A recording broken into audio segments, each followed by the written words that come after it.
Surat Navsari highway પર road પર ઉભેલી એક નાઇજીરિયન યુવતીને ₹1.50 કરોડના 150 ગ્રામ ડ્રગ્સ સાથે સ્ટેટ મોનિટરિંગ સેલે ઝડપી પાડી હતી। પોલીસ સૂત્રો પાસેથી પ્રાપ્ત વિગતો અનુસાર સોમવારે સાંજે સ્ટેટ મોનિટરિંગ સેલને બાતમી મળી હતી કે એક નાઇજીરિયન યુવતી સુરતમાં ડ્રગ્સની ડિલિવરી કરવા માટે આવવાની છે અને તે નવસારી સુરત વચ્ચે હાઈવે પર ડિલિવરી આપવા માટે ઊભી રહેવાની છે। પોલીસની અલગ અલગ ટીમોએ આ રોડ પર વોચ ગોઠવી હતી। આ દરમિયાન નાઇજીરિયન યુવતી રોડની સાઈડમાં ઊભેલી દેખાઈ હતી।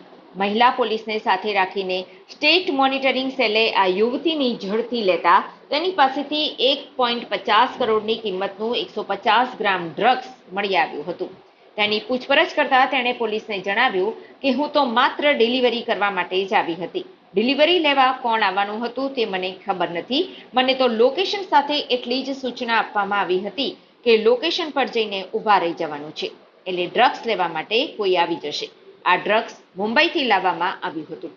આ યુવતીને ડ્રગ્સ કોણે આપ્યું તેને શોધવા માટે પોલીસે ચક્રો ગતિમાન કર્યા છે। તેની પાસેથી પોલીસને એક મોબાઈલ પણ મળી આવ્યો છે, જેના સીડીઆરના આધારે યુવતી કોના સંપર્કમાં હતી તેની પણ તપાસ કરવામાં આવશે।